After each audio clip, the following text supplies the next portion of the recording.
Hi, it's Jon Mitchell, Mayor of New Bedford, and this is another installment of the Mayor's Weekly Update. So I wanted to talk a little bit this week about school construction. It's something that's been in the paper recently, and it's mostly good news, which is that we're making a lot of progress in upgrading and in some cases replacing our older school stock.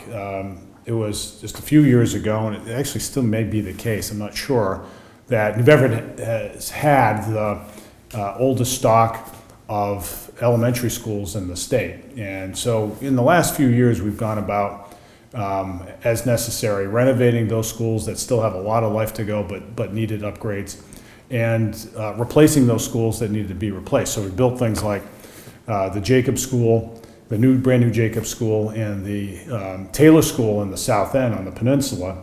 And those are both great facilities now that all the kids enrolled in those schools and their parents have really enjoyed. And we're moving next to another South End school, a combination of schools, that is DeVal's in Congdon. That we're in the process of looking for the right site. And in the next couple of years, that school will get reconstructed, combined and reconstructed. So that's real progress. And then we'll be turning to the North End after that. The big thing we'll be looking to do is combining the Swift and Ashley schools, two schools that are well over 100 years old, and giving students in those neighborhoods something really new and modern to attend.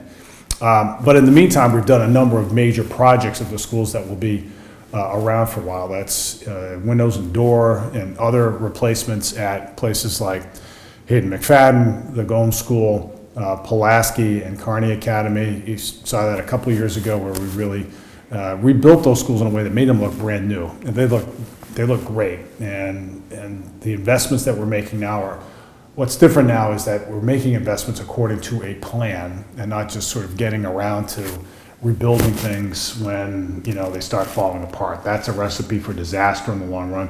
We want to make sure that we're keeping up, that we're methodical about it, so that our schools can continue to keep up in ways that allow for learning to take place. That's what we're trying to do. So lots of kudos to the school department for facilitating all that, to the city council for supporting my spending proposals to make our schools modernized, and there's more great things to come. The same thing I want to talk about today, and only because people have raised the issue with me recently, is so what's going on with the train, right? The intercity rail service between New Bedford and Boston. As recently as yesterday, I learned that that's still on schedule. It's scheduled to start running at the end of 2023, so roughly a year and a half from now. And that's all to the good. It's the rail project's a good thing for the city. I don't think it's the end-all be-all that it's often made out to be, because it'll be a very long and a circuitous, not so straight commute.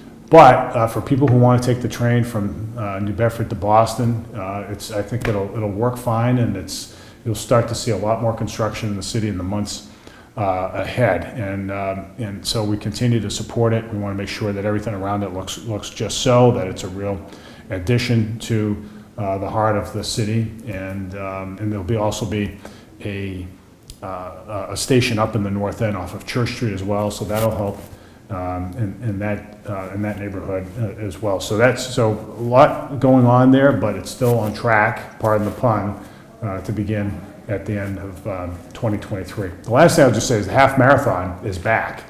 It's going to happen this weekend, as it ordinarily does. It's been 3 years.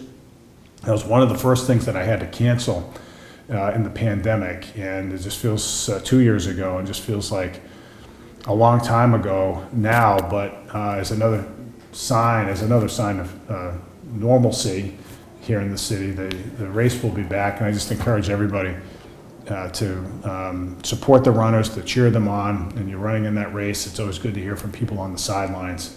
And go on out in the downtown afterward. There'll be lots of people going around. We want to make sure that our restaurants are open so they get to enjoy the business. But it's a fun day in the city. The weather's supposed to be decent. So I look forward to seeing you out there. And with all that, this has been the Mayor's Update. I'll see you next week.